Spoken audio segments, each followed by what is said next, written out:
গল্পের শুরুতে আমরা ঘন জঙ্গলে একটি ছোট ছেলেকে দেখতে পাই যার নাম মোগলি। সে নেকড়েদের সঙ্গে দৌড়াচ্ছিল। ঠিক তখনই তাদের সামনে একটি ব্ল্যাক প্যান্থার আসে যার নাম বাঘিরা। আসলে অনেক বছর আগে যখন মোগলি খুব ছোট ছিল তখন বাঘিরাই তাকে খুঁজে পেয়েছিল। এরপর বাঘিরা মোগলিকে নেকড়েদের কাছে নিয়ে যায়। সেখানে রাক্ষা নামের এক মা নেকড়ে মোগলিকে নিজের সন্তানের মতো গ্রহণ করে নেয় এবং নিজের বাচ্চাদের সঙ্গে তাকে বড় করে তোলে। পরে দলের অন্য নেকড়েরাও মোগলিকে আপন করে নেয়।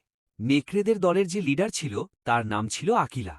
যদিও বা বাঘিরা একটি ব্ল্যাক প্যান্থার ছিল, তারপরেও সে নেকড়েদের সঙ্গেই থাকত এবং মোগলিকে নেকড়েদের নিয়মকানুন ও জীবনযাপন শেখাত। এরপর জঙ্গলে গরমের সময় চলে আসে। চারদিকে পানির খুব অভাব দেখা দেয়। তাই জঙ্গলের সব প্রাণী একসঙ্গে একটি সন্ধি করে। তারা ঠিক করে যে নদীর ধারে যে সামান্য পানি বেঁচে আছে সেখানে সব প্রাণী পানি পান করতে আসবে, কিন্তু কেউ কারো ওপর আক্রমণ করবে না। এরপর পুরো জঙ্গলের ছোট থেকে বড় সব প্রাণী নদীর ধারে জড়ো হয়। মোগলিও সেখানে উপস্থিত ছিল। সেখানে মোগলিকে নেকড়েদের দলের সর্দার আকিলা বলে যে তাকে মানুষের নিয়মকানুন ব্যবহার করা একদমই বন্ধ করতে হবে। তাকে নেকড়েদের মতো জীবনযাপন ও তাদের নিয়ম শিখতে হবে। এরপর সবাই যখন নদীর পানি পান করছিল তখন জঙ্গলের সব প্রাণী অবাক হয়ে মোগলির থেকে তাকিয়েছিল, কারণ তারা আগে কখনো জঙ্গলে এমন কোনো প্রাণী দেখেনি। আর খুব কম প্রাণীই জানত যে মোগলি আসলে একজন মানুষ। হঠাৎ চারদিকে নীরবতা নেমে আসে। তখন সেখানে এক ভয়ঙ্কর বাঘকে দেখা যায় যার নাম শের খান। শের খান সেখানে মানুষের গন্ধ পেয়ে যায় এবং সে খুব রেগে ওঠে। শের খান বলে যে তাদের মাঝে একজন মানুষ রয়েছে। এরপর সে মোগলিকে দেখে ফেলে এবং বলে তাকে তার হাতে তুলে দিতে। কিন্তু নেকড়েদের দলের নেতা আকিলা তাকে বলে যে মোগলি তাদের দলেরই একটি অংশ, তাই কোনো অবস্থাতেই তারা মোগলিকে শের খানের হাতে তুলে দেবে না। তখন শের খান তাদের হুমকি দিয়ে বলে, এখন খরার সময় চলছে বলেই সবাই শান্ত আছে, কিন্তু আজ না হোক কাল বৃষ্টি হবে, আর তখন তাদের মাঝে হওয়া এই সন্ধি ভেঙে যাবে। এরপর সেই মানুষের বাচ্চাকে তুলে নিয়ে যাবে এবং তাকে কেউ থামাতে পারবে না। এই হুমকি দিয়ে শের খান সেখান থেকে চলে যায়, আর সব নেকড়েরা মোগলিকে নিয়ে চিন্তিত হয়ে পড়ে। সময় কেটে যায় এবং একসময় বৃষ্টি শুরু হয়ে যায়। এরপর নেকড়েদের মাঝে একটি সভা বসে। সেখানে তারা ঠিক করতে পারছিল না যে মোগলিকে নিজেদের সঙ্গে রাখা উচিত কিনা, কারণ তারা জানত যদি মোগলিকে নিজেদের সঙ্গে রাখে তাহলে শের খান তাদের ওপরও আক্রমণ করবে।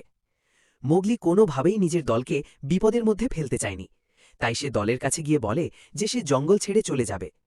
সেই সময় বঘিরাও সেখানে উপস্থিত ছিল। সে সবাইকে বলে যে মোগলির এখান থেকে চলে যাওয়াই ভালো। বঘিরা জানত কাছেই মানুষের একটি গ্রাম রয়েছে, তাই সে সিদ্ধান্ত নেয় মোগলিকে সেখানে পৌঁছে দেবে। বাঘিরা সিদ্ধান্ত নেয় যে সে মোগলিকে মানুষের গ্রামে পৌঁছে দিয়ে আসবে। যদিও মোগলির মা রক্ষা একদমই চাইছিল না যে মোগলি এই জঙ্গল আর তাদের পরিবারকে ছেড়ে চলে যাক, কিন্তু এখন মোগলির যাওয়া ছাড়া আর কোনো উপায় ছিল না। এরপর মোগলি বাঘিরার সঙ্গে সামনে এগিয়ে যেতে থাকে। কিছুক্ষণ পরে তারা একটি শুকনো ঘাসের মাঠে পৌঁছে যায়, যেখানে চারদিকে অনেক মহিষ ছিল। ঠিক তখনই বাঘিরা বুঝতে পারে যে আশেপাশে কোনো বিপদ লুকিয়ে আছে। সে মোগলিকে বলে আলো যেদিকে দেখা যাচ্ছে সেদিকে দৌড়ে পালাতে। মোগলি কিছু বুঝে ওঠার আগেই সেখানে শের খান হামলা করে বসে। বাঘিরা তখন শের খানের সঙ্গে লড়াই শুরু করে এবং মোগলি ভয়ে সেখান থেকে দৌড়ে পালিয়ে যায়। বাঘিরা আর শের খানের মধ্যে ভয়ঙ্কর লড়াই শুরু হয়, কিন্তু শের খান অনেক বেশি শক্তিশালী ছিল, তাই বাঘিরা তার সামনে বেশিক্ষণ টিকতে পারেনি। শেষ পর্যন্ত শের খান বাঘিরাকে হারিয়ে মোগলির পিছু নেওয়া শুরু করে। যখন সে প্রায় মোগলিকে ধরে ফেলতে যাচ্ছিল, ঠিক তখনই সে মহিষের দলের সঙ্গে ধাক্কা খেয়ে যায়। এরপর মোগলি নিচের একটি গভীর খাদে লাফ দেয়। সেখানে শের খানের ভয়ে মহিষগুলো দৌড়াতে শুরু করে। শের খান ওপরে ছিল আর মোগলি নিচে, মাঝখান দিয়ে অসংখ্য মহিষ ছুটে যাচ্ছিল। সেই সুযোগ কাজে লাগিয়ে মোগলি একটি মহিষকে ধরে ফেলে এবং তার সাহায্যে সেখান থেকে পালানোর চেষ্টা করে। মোগলি শের খানের হাত থেকে পালিয়ে যেতে সক্ষম হয়। এতে শের খান পুরোপুরি রাগে পাগল হয়ে যায়। এরপর সে সেই জায়গায় চলে যায় যেখানে নেকড়েরা থাকত। সেখানে নেকড়েরা তাকে জানায় যে মোগলি জঙ্গল ছেড়ে চলে গেছে। তখন শের খান তাদের বলে যে এটা সব তাদেরই দোষ। সে আগে থেকেই বলেছিল মানুষের বাচ্চাটাকে তার হাতে তুলে দিতে, কিন্তু তারা তার কথা শোনেনি। এরপর নেকড়েদের নেতা আকিলা শের খানের সামনে দাঁড়ায় এবং তার সঙ্গে লড়াই শুরু করে, কিন্তু শের খান খুব সহজেই আকিলাকে তুলে পাহাড়ের নিচে ছুঁড়ে ফেলে দেয়। এতে আকিলার মৃত্যু হয়ে যায়। সব নেকড়ে পুরোপুরি ভয় পেয়ে যায় এবং শের খান তাদের এলাকার দখল নিয়ে নেয়। অন্যদিকে মোগলিকে দেখা যায়, সে তখনও মহিষের পিঠে ছিল। যখন তার জ্ঞান ফিরে আসে তখন সে দেখে মহিষগুলো পাথুরে সরু পথ দিয়ে দ্রুত এগিয়ে যাচ্ছে। সামনে পাহাড় থেকে ভয়ঙ্কর ভূমিধস নামছিল। নিজের প্রাণ বাঁচানোর জন্য মোগলি নিচের নদীতে ঝাঁপ দেয়। এরপর মোগলি একটি ঘন জঙ্গলে পৌঁছে যায়। সে তখন খুব ক্ষুধার্ত ছিল, তাই ফল খাওয়ার জন্য একটি গাছে উঠে পড়ে। ঠিক সেই সময় সেখানে কিছু ছোট ছোট প্রাণী আসে, যারা তার ফল চুরি করতে শুরু করে। ছোট ছোট প্রাণীগুলো ফল তুলে নিয়ে পালিয়ে যায়। মোগলি তাদের পিছু নেয়, কিন্তু ততক্ষণে সে পুরোপুরি পথ হারিয়ে ফেলে। সে নদী থেকেও অনেক দূরে চলে আসে। এরপর যখন সে একটি গাছের ওপরে ছিল, তখন তার সামনে একটি বিশাল অজগর সাপ এসে হাজির হয়, যার নাম কা। কা মোগলির চোখের দিকে তাকায় এবং তাকে হিপনোটাইজ করে ফেলে। তখন মোগলির অতীতের কথা মনে পড়তে শুরু করে। সে দেখতে পায় যখন সে খুব ছোট ছিল, তখন একটি গুহার ভেতরে তার বাবা শের খানের সঙ্গে লড়াই করেছিলেন তাকে বাঁচানোর জন্য। তার বাবার হাতে আগুন জ্বলতে থাকা একটি মশাল ছিল এবং সেই মশাল দিয়েই তিনি শের খানের উপর আক্রমণ করেছিলেন। মোগলির বাবার সেই আক্রমণের দাগ আজও শের খানের চোখে রয়ে গেছে। এই কারণেই পুরো জঙ্গল আগুনকে ভয় পায়। জঙ্গলের সব প্রাণী আগুনকে রক্তফুল বলে ডাকে এবং এটাকে খুবই ভয়ঙ্কর মনে করে। এরপর মোগলি দেখতে পায় তার বাবা মারা যাওয়ার পরে বাঘিরা তার কাছে এসেছিল এবং তাকে নেকড়েদের কাছে নিয়ে গিয়েছিল। অন্যদিকে বিশাল অজগর সাপ কা আসলে মোগলিকে নিজের কথায় ভুলিয়ে রেখেছিল, যাতে সুযোগ পেলে তাকে গিলে খেতে পারে, কারণ সে খুবই ক্ষুধার্ত ছিল। কিন্তু কা মোগলিকে খাওয়ার আগেই সেখানে একটি ভাল্লুক এসে হাজির হয়, যার নাম বালু। বালু কায়ের ওপর আক্রমণ করে এবং মোগলিকে তার হাত থেকে বাঁচিয়ে ফেলে। বালু মোগলিকে বাঁচিয়ে সেখান থেকে নিয়ে যায়। আসলে মোগলি তখন অজ্ঞান হয়ে গিয়েছিল। পরে যখন তার জ্ঞান ফিরে আসে, তখন সে নিজের সামনে বালুকে দেখতে পায়। বালু ছিল একটু মজার আর দুষ্টু স্বভাবের ভাল্লুক। বালু মোগলিকে বলে, দেখ বাচ্চা, আমি তোর জীবন বাঁচিয়েছি, তাই এর বদলে তোকে আমারও একটা কাজ করে দিতে হবে। কিন্তু মোগলি যত দ্রুত সম্ভব মানুষের গ্রামে যেতে চাচ্ছিল, তাই সে সেখান থেকে চলে যেতে শুরু করে।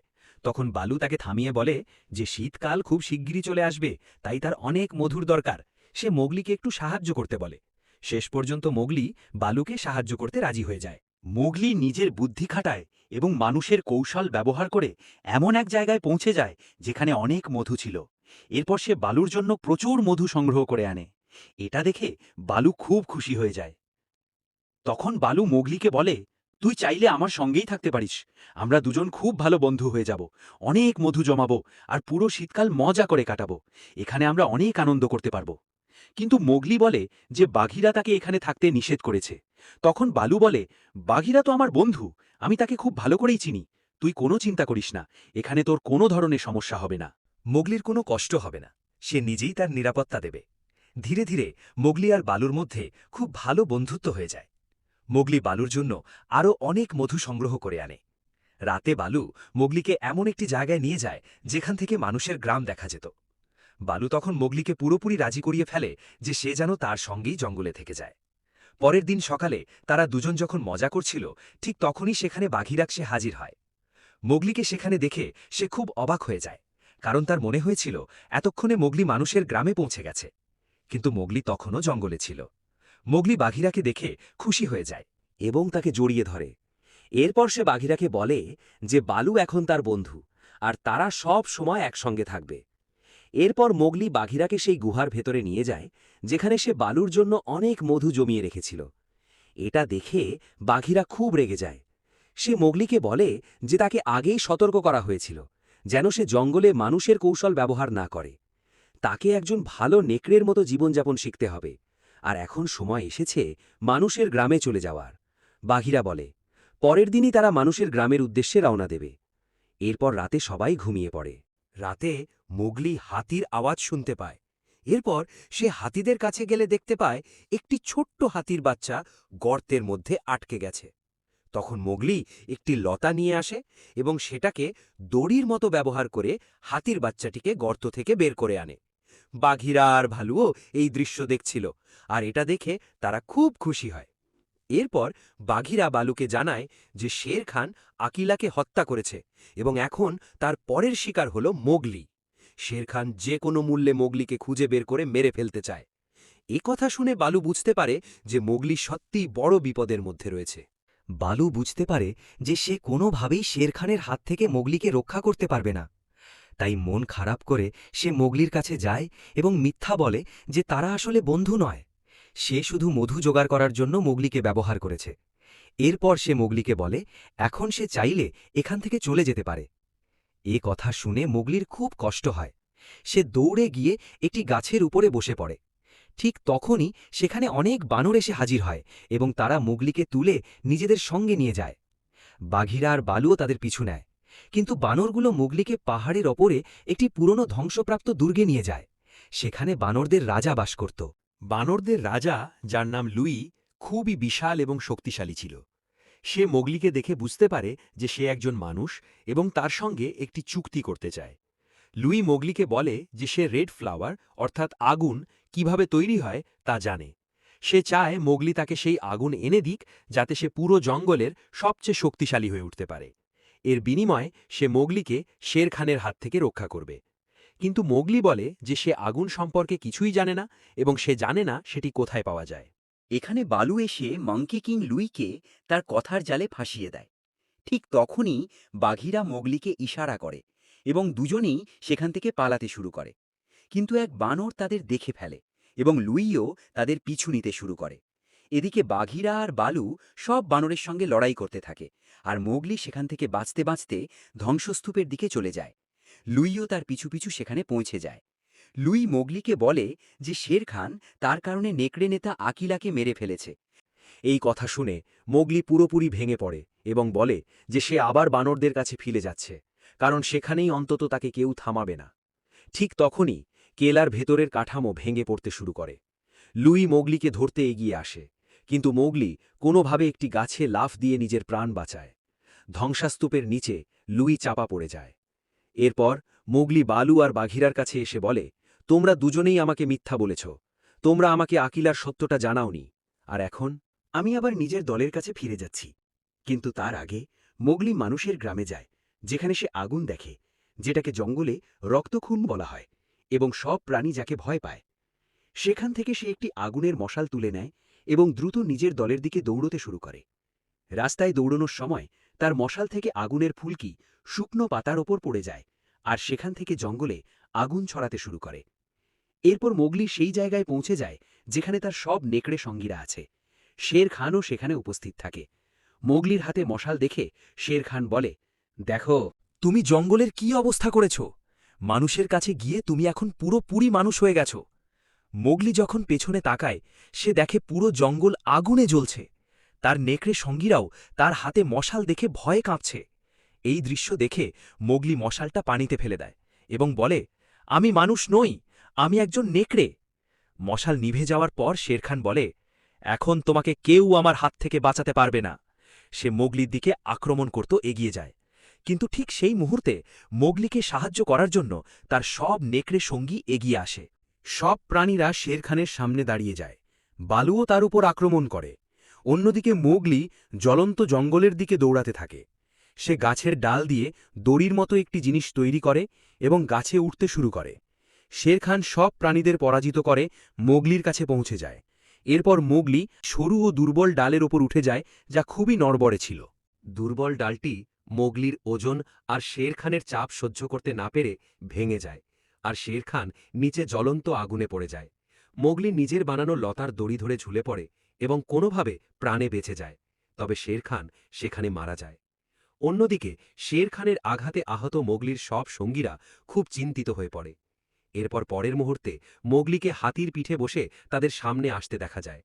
হাতিদের সাহায্যে সে নদীর গতিপথ বদলে দেয়, যাতে নদীর পানি জঙ্গলের দিকে প্রবাহিত হয়। সেই পানির স্রোত ধীরে ধীরে জ্বলন্ত আগুনের দিকে ছড়িয়ে পড়ে। পানির প্রবাহে পুরো জঙ্গল থেকে আগুন নিভে যায় এবং জঙ্গল রক্ষা পায়। এইভাবে মোগলি শুধু শেরখানের ভয় শেষ করে না, বরং তার বাবার মৃত্যুর প্রতিশোধও নিয়ে নেয়, যাকে শেরখান হত্যা করেছিল। অন্যদিকে মোগলির মা নেকড়ে রক্ষা এখন নেকড়েদের নতুন নেত্রী হয়ে যায়। মোগলিকে আবার আগের মতো জঙ্গলে দৌড়তে দেখা যায়। সে ঠিক করে যে তার কাছে থাকা যত কৌশল আর জিনিস আছে, সেগুলো সে নিজের ও জঙ্গলের ভালো কাজে ব্যবহার করবে। বালুও এখন তার সঙ্গেই থাকে। এই গল্প এখানেই শেষ হয়।